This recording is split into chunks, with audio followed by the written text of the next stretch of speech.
Bonjour tout le monde. Je suis la vice-consul auprès de l'ambassade des États-Unis ici à Cotonou.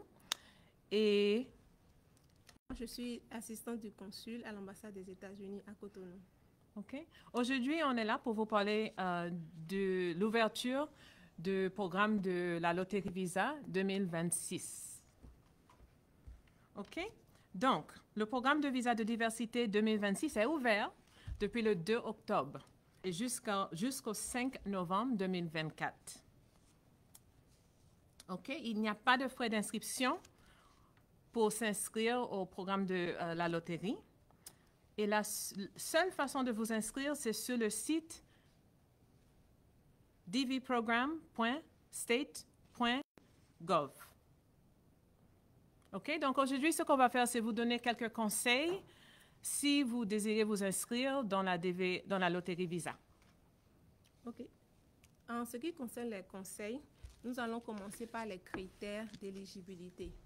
Et sachez qu'il y a deux principaux critères d'éligibilité qui sont être né dans un pays éligible, et le Bénin est un pays éligible, et il faut avoir le niveau d'éducation requis, c'est-à-dire avoir le baccalauréat ou une expérience professionnelle qui est requise. Donc, les critères font partie du conseil numéro 1. Lisez les instructions sur travel.state.gov pour voir si vous remplissez les conditions requises. Si ce n'est pas le cas, ne vous inscrivez pas. Conseil 2. Rendez-vous sur dvprogram.state.gov pour vous inscrire. C'est la seule façon de postuler. Ne vous faites pas piéger par les arnaques ou les faux sites. Voilà. En effet, il y a des sites qui sont similaires aux sites du département d'État et qui sont des sites frauduleux. Les gens vont vous allez aller sur ces sites-là, penser que vous postulez à la loterie Visa du département d'État américain et pourtant, c'est tout à fait faux. On a dit aussi,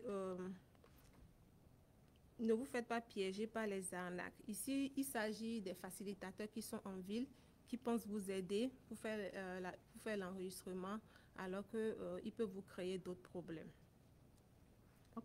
Conseil numéro 3. L'inscription est gratuite. Méfiez-vous des gens qui prétendent accroître vos chances de sélection si vous les payez ou qui proposent de remplir la demande moyennant au paiement. Et comme je l'avais dit précédemment, ici, il s'agit toujours des gens qui sont en ville, qui vous font payer une somme, parfois 2 000 jusqu'à 5 000 francs, et qui disent qu'ils vont vous aider à accroître vos chances. Mais c'est totalement faux. Il n'y a pas de moyen d'accroître les chances de qui que ce soit. Vous pouvez jouer vous-même et ça peut marcher. Conseil numéro 4. Remplissez vous-même le formulaire d'inscription au programme de visa de diversité. Ce n'est pas difficile. Il arrive que les facilitateurs ou les intermédiaires peuvent conserver le numéro de confirmation d'un candidat pour ensuite exiger davantage d'argent ou des activités illégales avant de le communiquer. Donc, les conseils pour vous est de soit remplir vous-même le formulaire, parce que c'est très facile à remplir, ou de le remplir en présence de quelqu'un de confiance. Et de garder le code de confirmation et aussi de assurer que les informations que vous mettez dans l'application sont correctes. Voilà. Ici, j'ajouterais que l'inscription est très, très facile. C'est pour cela que nous encourageons les postulants à le faire eux-mêmes. Vous pouvez le faire à partir de votre téléphone portable Android. Vous pouvez le faire avec votre ordinateur portable. Vous pouvez aussi le faire dans votre bureau avec votre ordinateur de bureau. C'est très facile. Vous n'avez pas vraiment besoin de quelqu'un. Il suffit de lire les instructions et vous pouvez le faire vous-même. Conseil numéro 5. Utilisez une photo prise au cours des 6 derniers mois, sinon vous serez disqualifié. En effet, les photos que vous avez utilisées les années précédentes peuvent être comparées avec les photos que vous utilisez maintenant. Et si vous avez utilisé une photo que vous avez déjà utilisée durant les jeux antérieurs, vous pouvez être disqualifié. OK. Conseil numéro 6. Ne soumettez qu'une seule inscription par personne. Si votre nom figure plus d'une fois par année programmatique, vous serez disqualifié. Oui. Ne pensez pas que le fait de jouer plusieurs fois et avoir votre nom plusieurs fois dans la cagnotte augmente vos chances d'être sélectionné. En réalité, cela vous disqualifie automatiquement. Donc, dès qu'on constate que vous avez fait 2 entrées, vous êtes disqualifié. Donc, jouez une seule fois. OK. Conseil numéro 7. Incluez votre conjointe et tous vos enfants célibataires de moins de 21 ans dans votre candidature, même s'ils ne vont pas voyager ou immigrer avec vous. Cela est très, très important. Des informations incorrectes ou incomplètes dans votre dossier peuvent entraîner votre disqualification, même après la phase de sélection. Voilà. Et sachez qu'ici, lorsqu'on dit conjoint, à chaque fois que dans le programme, on utilise le mot conjoint ou époux, sachez que c'est la personne avec qui vous êtes légalement marié. Ce n'est pas la personne avec qui vous êtes en concubinage et autres. Est-ce que vous voyez? Donc, même si cette personne-là, vous n'avez pas encore les moyens de voyager avec ces personnes-là, vous devez quand même les inclure dans votre dossier, c'est-à-dire votre conjoint, votre conjointe et tous vos enfants célibataires de moins de 21 ans, que ce soit vos enfants biologiques, des enfants adoptés ou les enfants de votre conjoint. Et quand on parle d'enfants adoptés, vous devez avoir les papiers d'adoption de cet enfant-là. Et en même temps, on parle des enfants, de vos enfants, même s'ils ne vivent pas sur le même toit que vous. Exactement.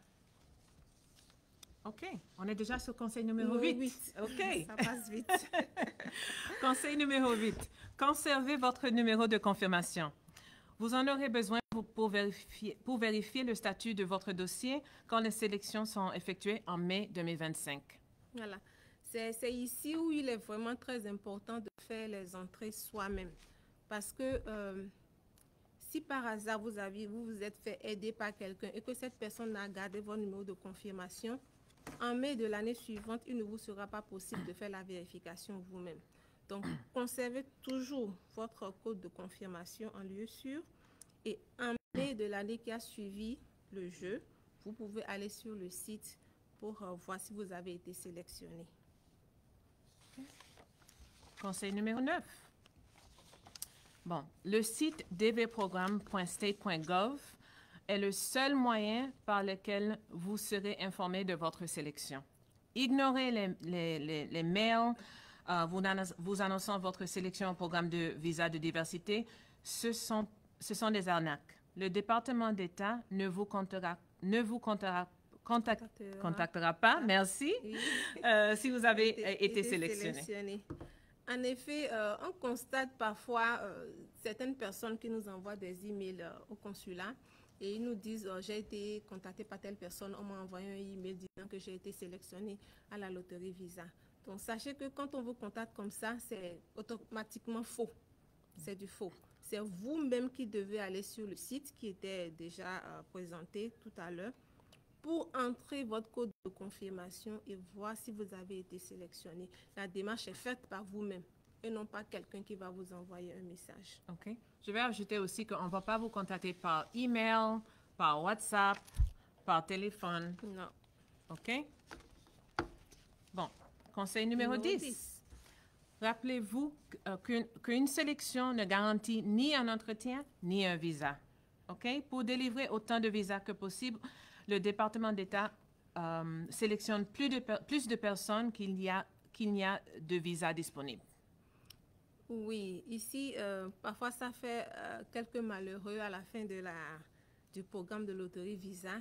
Donc, sachez que chaque année, le département d'État met environ 55 000 visas à la disposition du programme. Donc, si le département sélectionne seulement 55 000 personnes, alors qu'il y en a qui ne seront pas qualifiés, il y en a qui ne se présenteront pas du tout. Donc, à la fin du programme, on va se retrouver avec des visas non utilisés. Et pour pallier à cela, le département d'État va sélectionner plus de personnes qu'il n'y a de visa disponible. Et au cours des entretiens, avec ceux qui seront éliminés, ceux qui seront approuvés, on pourra atteindre le nombre de 55 000 visas délivrés. Donc, c'est pour cela. Vous pouvez être sélectionné, avoir un numéro de dossier et toujours à la fin du programme, ne pas avoir un entretien. Ce sont des choses qui arrivent malheureusement. OK. Donc, ce sont nos conseils. Maintenant, on est prêt à prendre vos questions. OK? On a déjà reçu quelques questions. À l'avance, ou bien? Il est en train d'écrire. Notre collaborateur est en train de répertorier les questions. Donc, envoyez les questions. Et vous devez aussi savoir que ce Facebook Live sera enregistré et vous pouvez revenir sur le site de l'ambassade des États-Unis pour écouter ce Facebook Live.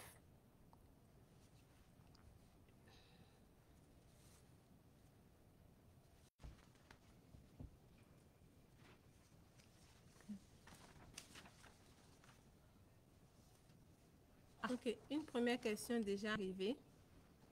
Comment résoudre le souci de la photo, s'il vous plaît? OK. En ce qui concerne la photo, sur le site du département d'État, qu'on avait déjà présenté précédemment, il y a un lien. Il y a un lien sur lequel vous pouvez aller pour avoir les informations par rapport au format requis. Maintenant, à part ça, il y a aussi des applications qui sont qui sont disponibles et qui peuvent vous aider pour le format de la photo. Est-ce que vous voyez? Maintenant, une petite astuce que moi je pourrais vous donner, parce que je l'ai essayé, ça a marché. Lorsque vous recadrez votre photo, faites en sorte que la photo soit une photo carrée, que les dimensions des 4 côtés de la photo soient carrées, et parfois ça marche facilement. Okay. Une autre question qu'on avait reçue qui était similaire à cette question, c'est est-ce qu'on peut, recommander une photographe ici au Bénin? Et nous, on ne donne pas des recommandations en ce qui concerne les services, comme les photographes, OK? Mais vous n'êtes pas obligé d'aller faire une photo professionnelle. Comme ma collègue vous a dit, vous pouvez prendre la photo vous-même. Il y a des apps que vous pouvez utiliser qui vont vous aider. Et surtout, lire les instructions. Lire les instructions. Il y a beaucoup d'informations sur les photos aussi. OK? Ils donnent des exemplaires des photos. OK? Et encore, ce qui est important, c'est que de ne pas utiliser une ancienne photo. Quelqu'un demande la procédure pour faire la demande. Je ne comprends pas vraiment cette question-ci, mais quand vous allez sur le site dvprogram.state.gov, oui. C'est très facile. Il y a là où vous suffit de lire les instructions. Il y a les icônes qui vous permettent de vous diriger. Vous cliquez et vous renseignez le formulaire. Et au niveau des photos, vous téléchargez la photo. À la fin, l'application vous demande de soumettre votre demande. Vous allez la soumettre et cela va générer le code de confirmation que vous pouvez imprimer ou sauvegarder sur votre ordinateur. Je vais peut-être ajouter un peu. Bon, on a certaines exigences techniques, OK, pour postuler à la loterie. Bon, déjà, vous devez avoir accès à l'Internet, OK? Vous devez faire l'enregistrement dans une séance, OK? Donc, vous ne pouvez pas commencer et revenir le lendemain, OK? Il faut prévoir environ 1 heure de temps pour compléter. Et comme ma collègue vous a dit aussi, vous pouvez le faire sur votre téléphone portable, votre ordinateur du bureau, votre ordinateur portable. OK?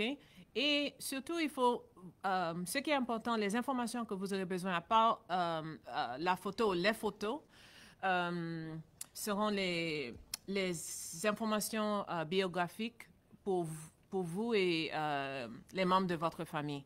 Nom, lieu de naissance, date de naissance, sexe,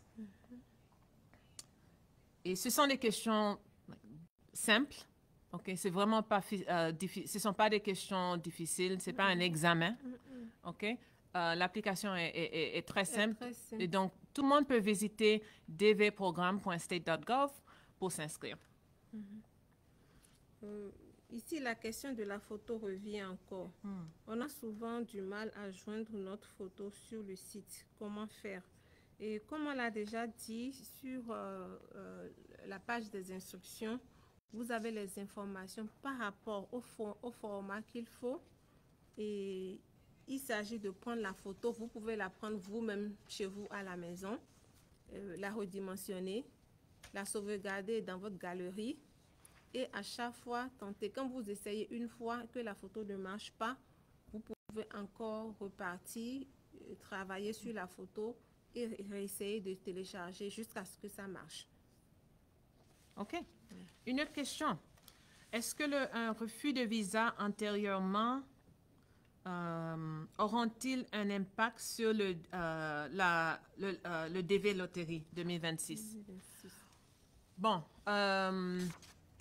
ça dépend. Ça dépend. Bref, c'est la réponse. Bon, si la question est... Peut-être qu'il parle d'un refus de visa de touriste. Donc, normalement, non. Mais ça dépend de la raison du refus dans le passé. OK? Tout à fait.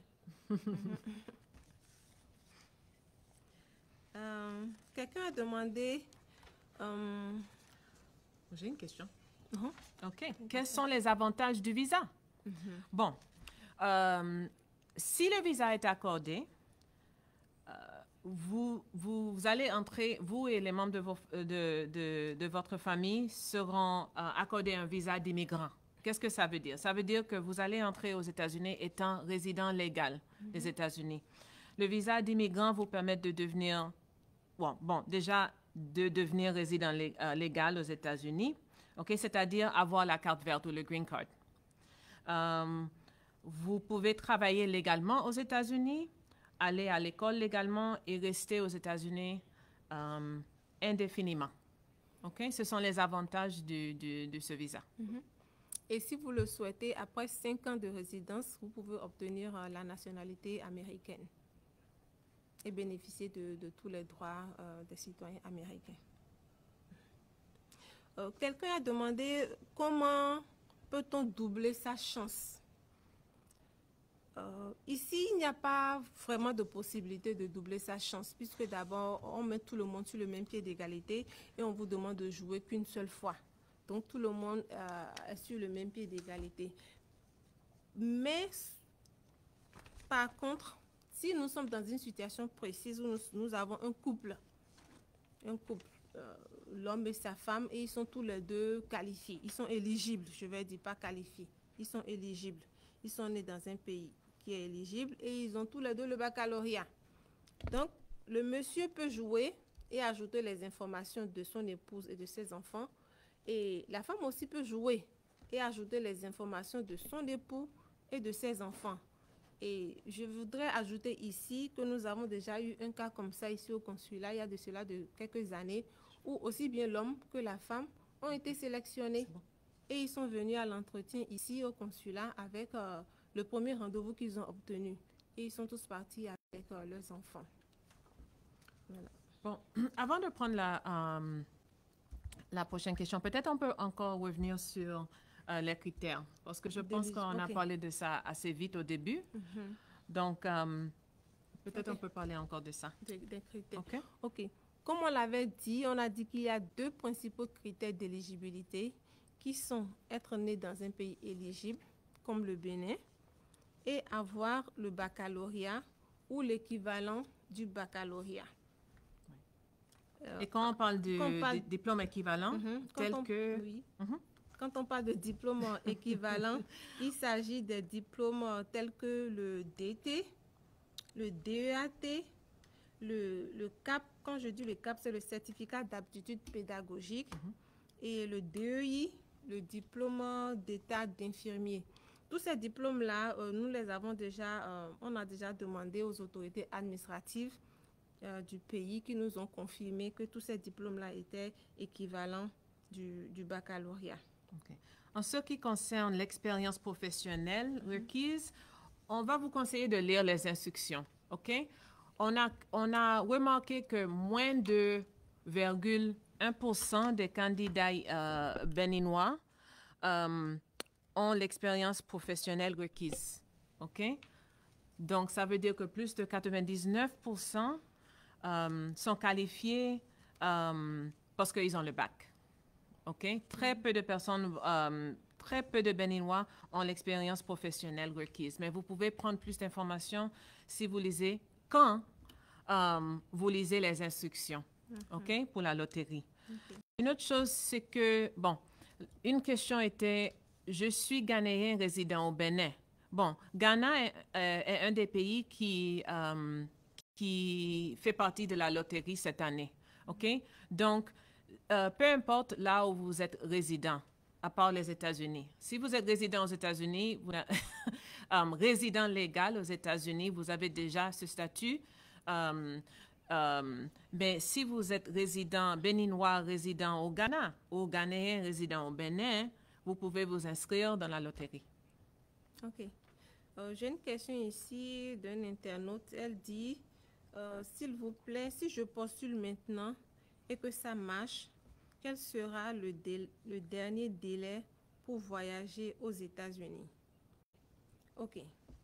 D'abord, il faut comprendre que les candidats qui postulent maintenant, en ce mois-ci, sauront seulement en mai 2025 si elles sont sélectionnées. Et pour ces personnes qui sont sélectionnées en mai 2025, les entretiens vont commencer en octobre 2025 et le programme va prendre fin le 30 septembre 2026. C'est pour cela que c'est appelé Loterie Visa 2026 parce que ça prend fin en 2026. Donc, sachez que si vous venez à l'entretien, par exemple, en octobre, vous êtes parmi les premiers, vous allez faire une visite médicale qui a une validité de 6 mois. Normalement, 6 mois. Normalement, 6 mois. Et le visa qu'on vous donne, la validité de ce visa-là correspond à la validité de la visite médicale. Donc, si vous venez à l'entretien début octobre et que vous avez une visite médicale qui est valide pour 6 mois, donc sachez que 6 mois après octobre, si vous êtes approuvé, vous devez quitter le pays, puisque vous devez voyager avant l'expiration du visa. J'espère avoir répondu à cette question-là. Okay. J'aimerais répondre à une autre question. Oui. OK. Je pense que on a reçu cette question d'une béninoise qui réside, elle réside hors du Bénin. Et la question était, elle expliquait que ça sera difficile pour inclure les membres de sa famille dans l'application. Ça, on n'a pas trop bien compris la question. Moi, je n'ai pas trop bien compris la question. Bon, vous n'êtes pas obligé d'être dans le même pays avec les membres de votre famille au moment que vous postulez pour la loterie. Non, OK? non. Vous devez avoir leurs informations pour remplir l'application. Voilà. OK? Nom, date de naissance, sexe, lieu de naissance. Et pour la photo, avec l'Internet, quelqu'un peut vous envoyer des photos des membres de votre famille. OK? Tout à Mais fait. ce qui est important, c'est que vous devez inclure les membres de votre famille. OK? Nécessairement. Encore, les enfants qui ont moins de 21 ans, qui sont célibataires, et votre conjointe avec qui vous êtes marié légalement. OK? Tout à fait. OK. Et j'ai ici deux questions qui se rapprochent. Quelqu'un a demandé si le mariage est prévu, mais non encore fait, peut-on inscrire le nom de son partenaire? Et l'autre personne a demandé est-ce que les mariages religieux sont pris en compte? Tu vas y aller? Les mariages religieux ne sont pas légaux ici au Bénin. OK? Donc, ce qui est important pour nous, c'est que c'est là où le mariage a été célébré est-ce que c'est légal selon la loi du pays ou pas? OK? Ici, au Bénin, un mariage religieux n'est pas légal selon la loi béninoise. Tout à fait. OK? Et l'autre question, c'était, est-ce qu'on peut ajouter quelqu'un avec qui on n'est pas encore marié? On n'est pas encore marié. Non, parce que vous n'êtes pas légalement marié avec la personne. Tout à fait. Voilà. Donc, ici au Bénin, pour que le mariage soit pris en compte, il faut aller devant Monsieur le maire. OK. Ou Madame le maire? Ou Madame le maire, bien sûr. OK. Quelqu'un a dit comment maximiser les chances d'avoir le visa. On a déjà répondu à cette question. J'aimerais savoir si j'obtiens la green card et après 5 ans, je vis aux États-Unis, je décide de revenir au Bénin pour repartir aux États-Unis. Devrais-je encore jouer à la loterie visa ou je peux repartir sans souci? Non. En fait, quand vous partez aux États-Unis étant immigrant, avec le statut avec la carte verte, green card ou le statut de résident légal aux États-Unis, c'est que le gouvernement américain, pour le gouvernement américain, ça veut dire que vous résidez aux États-Unis. OK? Donc, il faut passer la plupart de votre temps aux États-Unis. OK? Les résidents peuvent voyager, revenir, voyager normalement, mais si vous restez hors des États-Unis pour une certaine période de temps, vous risquez de perdre votre résidence aux États-Unis. Je ne sais pas si j'ai répondu à la question. Si vous restez hors des États-Unis pour une période... ça dépend. Donc, dépend. souvent, les choses dépendent. Donc, mais vous pouvez, étant résident légal, vous pouvez voyager normalement. Hein? OK? Normalement, quand on réside quelque part et on voyage, ce sont des voyages qui durent, quelques mois, quelques semaines, quelques jours, mais pas 1 an, 2 ans, 3 ans, 5 ans. Tout à fait. Cela veut dire que si vous faites 5 ans à l'extérieur de ce pays-là, ça veut dire que vous n'êtes plus résident du pays. OK. Quelqu'un pose ici une question très intéressante. Elle dit, pourquoi ne permettez-vous pas à ceux qui sont sélectionnés et qui, pour une raison ou une autre, ne souhaitent plus voyager aux États-Unis, de donner cette chance à une autre personne? C'est-à-dire, j'ai été sélectionnée, mais je ne veux plus voyager. Donc, je veux donner ma chance à mon frère. Yeah, parce que votre frère n'a pas joué à la loterie. C'est vous qui avez joué. Et c'est vous qui avez été sélectionné. Voilà, et c'est votre nom qui est dans le système. Est-ce que je peux postuler depuis l'Allemagne? Bien sûr, vous pouvez postuler de n'importe quel pays. En ce qui concerne l'éligibilité par rapport au pays, sachez que c'est le pays de naissance. C'est le pays où vous êtes né, c'est ce pays-là qui vous donne le visa. Donc, si vous êtes né, par exemple, au Bénin, qui est un pays éligible, et que vous vivez, par exemple, au Canada, qui est un pays qui n'est pas éligible, vous pouvez jouer depuis le Canada. Si vous êtes sélectionné, vous allez suivre la procédure et obtenir votre visa, si vous êtes qualifié. Et j'avais mentionné avant que si vous êtes résident légal aux États-Unis, normalement, vous ne devez pas jouer à la loterie, mais il y a des cas, par exemple, quelqu'un peut être aux États-Unis étant étudiant, OK, avec le visa d'étudiant. OK? Cette personne n'a pas la résidence légale aux États-Unis. La personne est là-bas étant étudiant seulement. Donc, cette personne peut postuler à la loterie. OK? Donc, il y a certains cas où, même si la personne est aux États-Unis, la personne peut postuler. Vous pouvez postuler aux États-Unis, être sélectionné et à ce moment-là, vous vous rapprochez des autorités d'immigration américaines pour pouvoir ajuster votre statut. Voilà. Quelqu'un a dit, décrivez-nous le processus de sélection des gagnants après les candidatures en octobre. Je pense ici qu'il s'agit de l'entretien et après l'entretien. OK. Donc, après la fermeture de l'inscription, après le 5 novembre 2020, 2024. C'est en mai que c'est en mai que les gens sont sélectionnés. OK? Voilà. Donc, après mai 2025, peut-être tu peux... Après mai 2025, lorsque vous êtes sélectionné, le KCC va vous demander de remplir un formulaire qui s'appelle le DS 260. Et après avoir rempli ce formulaire-là, vous allez attendre patiemment votre date de rendez-vous. Et lorsque vous obtenez votre date de rendez-vous, à ce moment-là, vous irez voir nos docteurs pour faire la visite médicale. Vous devez aussi rassembler vos pièces, vos documents civils, acte de naissance, casier judiciaire, acte de mariage si vous êtes marié, 2 photos et aussi avoir les frais de visa. C'est à ce moment-là seulement que vous devez payer les frais de visa et cela se paye à l'ambassade. C'est $330, environ 215 000 francs que vous devez préparer. Et vous venez à l'entretien. Si votre dossier est bon, qu'il passe, le consul vous dit que le visa vous est accordé.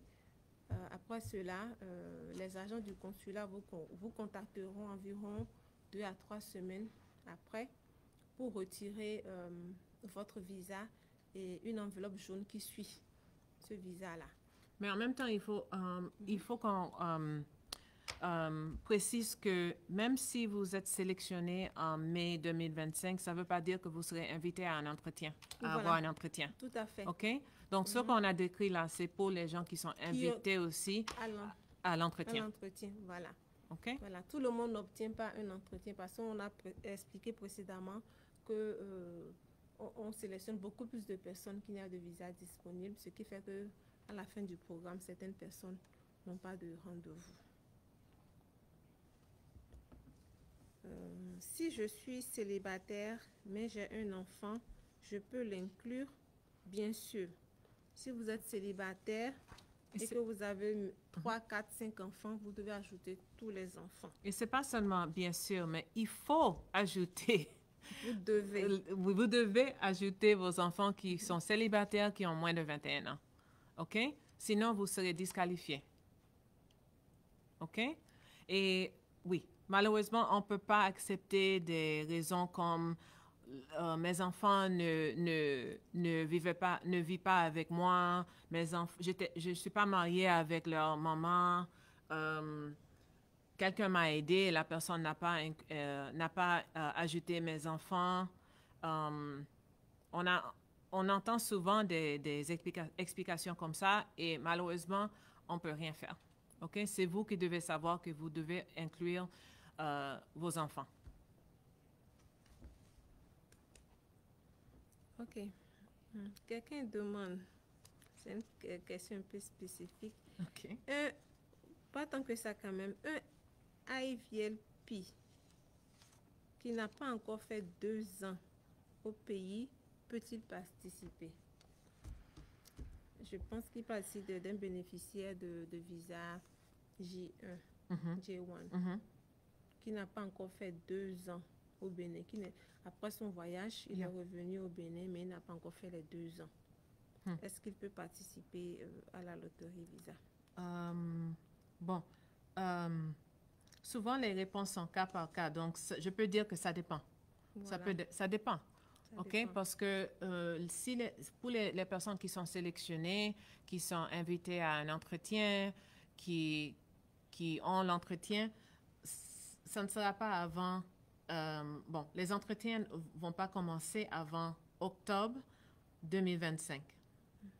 Et le 1er octobre 2025, ils vont terminer en septembre 2026. N'est-ce pas? Et donc, ça dépend. Parce qu'il y a beaucoup de temps qui va passer entre l'inscription maintenant et la date que le visa sera accordé. Accordé. Oui. C'est-à-dire cela ne se passe pas en 3 mois ou en 6 mois. Donc peut-être que avant la fin du processus, il se pourrait que les 2 ans soient déjà écoulés et que vous soyez qualifié. Oui. Okay. Bon. Oui. On a reçu une question, pas aujourd'hui, mais il y a quelques jours. Est-ce que c'est possible de jouer à l'ambassade? Et la réponse simple est non. OK? Mais vous pouvez jouer facilement sur votre téléphone portable, ordinateur de bureau ou ordinateur portable. OK. Quelqu'un demande ici, par rapport à l'inclusion des membres de la famille du candidat, est-il possible de faire l'inscription seule, par exemple, un enfant unique, sans nécessairement inclure ses parents? Je ne comprends pas la question. C'est un peu bizarre. OK. Ici, Donc, ici on a l'impression que c'est l'enfant qui joue, mais pas les parents. bon, peut-être ça, c'est une autre question. On n'a pas vraiment parlé de ça, mais il n'y a pas un âge minimum pour jouer la loterie. OK? Mais le département d'État, comme la plupart des personnes qualifient avec le bac, souvent, les candidats ou les gens qui sont sélectionnés, les joueurs de la loterie, ont au moins, on peut dire, au moins 18 ans. 18 ans. OK? Et c'est rare qu'on voit des cas où les gens avec le bac sont plus jeunes. Mais on peut les voir. Il n'y a pas un âge minimum ou maximum pour jouer à la loterie. Et il faut comprendre ici que lorsque c'est un enfant qui joue, il ne peut pas ajouter ses parents. Il ne peut pas ajouter son papa et sa maman. Il ne peut qu'ajouter sa femme et ses enfants. S'il n'est pas marié, mais qu'il a eu un enfant, il peut ajouter cet enfant-là. Je pense aussi que peut-être la personne, la question était, est-ce que j'ai besoin d'ajouter la maman ou le père de l'enfant? Si vous n'êtes pas marié légalement, non. Vous ne devez pas les ajouter. A-t-on plus de chances de sélection quand on joue célibataire ou marié? Tu peux répéter la question? A-t-on plus de chances d'être sélectionné quand on joue célibataire ou marié? Attention, the embassy, the Marines are now selling tickets for the Marine Corps ball and the embassy until 1:30 today. Thank you. And Adrian. Il n'y a pas de différence. Il n'y a pas de différence. Il n'y a pas de différence et il n'y a pas de manière d'augmenter ses chances. Les chances sont égales pour tout le monde. Mais sachez qu'il ne s'agit pas de choisir de jouer célibataire ou marié. Ne choisissez pas. Jouez tel que vous êtes. Si vous êtes célibataire, vous jouez célibataire. Si vous êtes marié, vous jouez marié. En ajoutant tout le monde, votre épouse et tous vos enfants célibataires de moins de 21 ans. Et aussi, souvent, les gens ne sont pas prêts à voyager avec toute la famille. Mais quand même, il faut les ajouter dans votre application et ils ne seront pas obligés de voyager en même temps que vous. OK? Le postulant doit voyager avant la famille, mais vous n'êtes pas obligé de voyager en même temps. Tout à fait.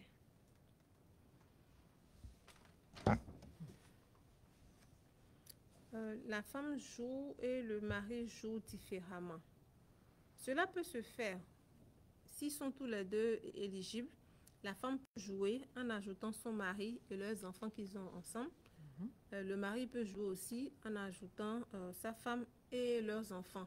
Et comme je l'ai dit précédemment, nous avons eu ici au consulat un cas où aussi bien la femme que le mari étaient sélectionnés. Wow. Tous les deux étaient sélectionnés et ils sont venus avec le rendez-vous du premier qui a été programmé.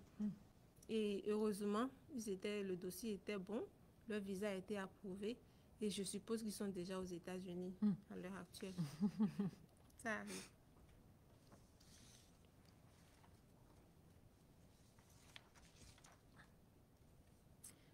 Quelqu'un qui a été sélectionné mais n'ayant pas eu le visa peut rejouer l'année suivante.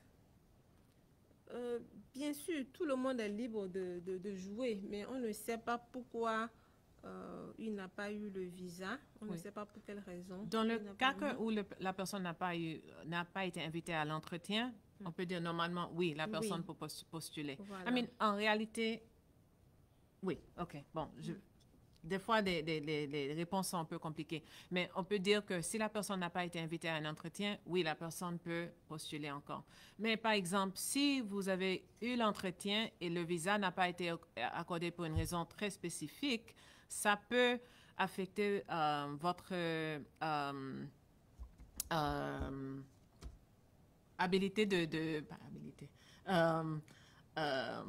Ça peut affecter d'autres demandes de visa. OK? Pas seulement la loterie visa, mais visa de tourisme, visa d'étudiant. OK? Ça dépend de à quel moment vous avez été... le visa, bon, ça dépend... De pourquoi le visa avait été refusé précédemment. Ça dépend de pourquoi. Oui. OK. Nous avons ici quelqu'un qui demande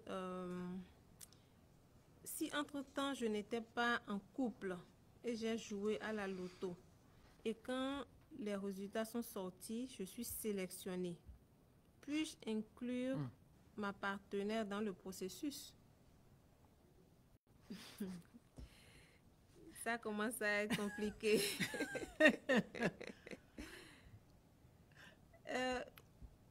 Vous êtes libre. D'abord, quand vous partez de parler de partenaire à ajouter à votre dossier, sachez que ça doit être un partenaire avec qui vous êtes légalement marié.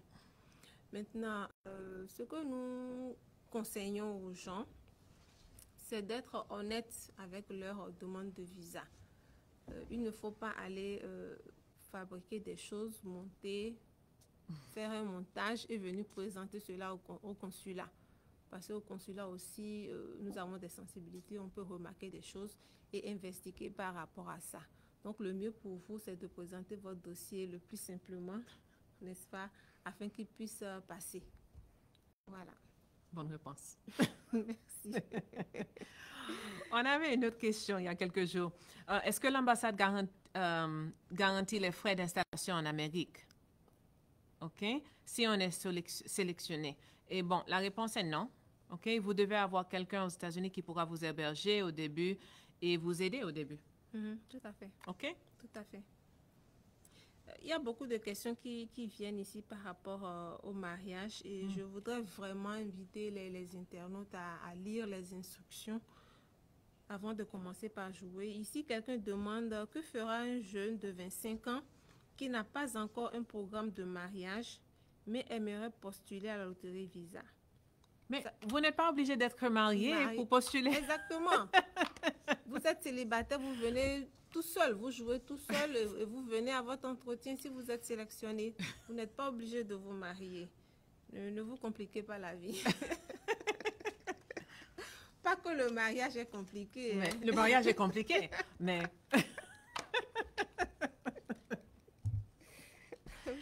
Et en parlant des instructions, bon, ils vont, le département d'État, les instructions officielles sont en anglais seulement.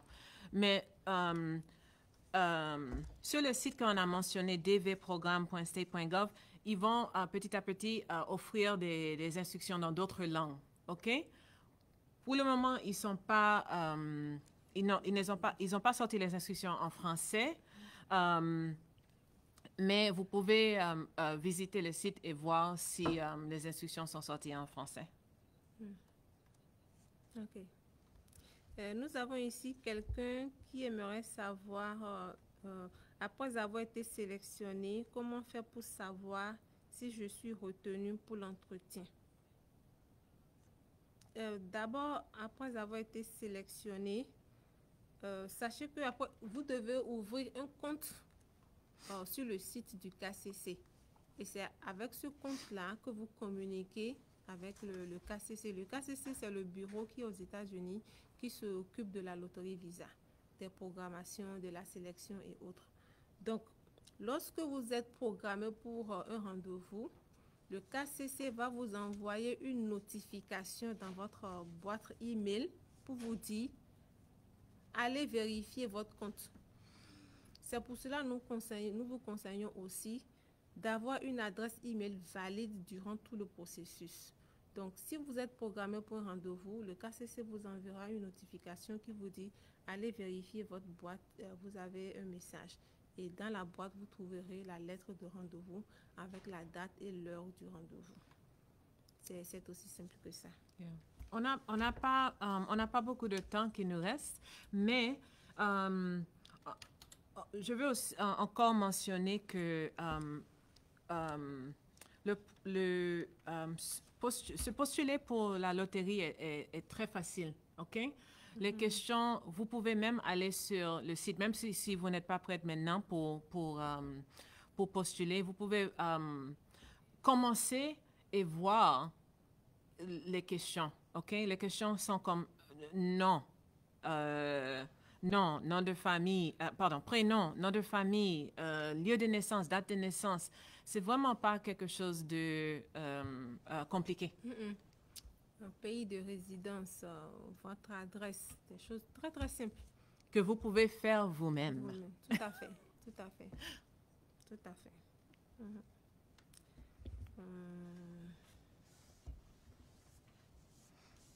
Ok, est-il bénéfique de jouer la loterie Visa avec le bac, la licence ou le master? Le Tu diplôme peux avec... répéter encore? Est-il bénéfique de jouer avec la loterie avec le bac, la licence ou le master? Je pense qu'il demande ici quel diplôme donnerait plus de chances. Non, donc j'ai pas bien compris la question, mais dans la demande, dans l'application, je pense que on demande votre, je pense que the highest level of education. Le niveau d'éducation. Niveau d'éducation. Mais en réalité, on a vraiment besoin de voir votre bac. OK? Parce que c'est le bac qui fait partie des critères. OK?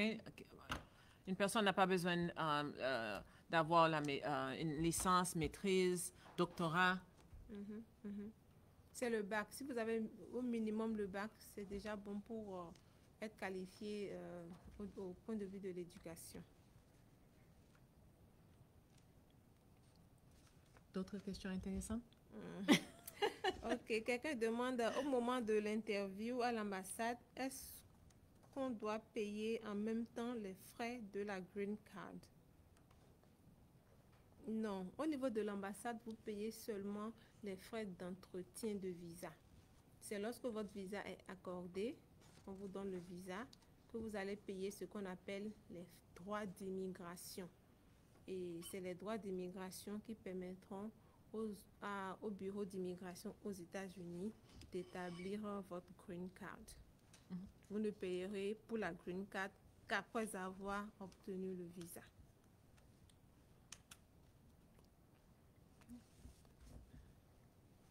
Et on vous rappelle aussi que le programme de visa est ouvert maintenant jusqu'au 5 novembre 2024. OK? Donc, il vous reste 28 jours pour jouer. C'est ça. Et quelqu'un demande si vous avez besoin du passeport. Peut-on faire l'inscription sans le passeport? Oui, vous n'avez pas besoin du passeport pour faire l'inscription.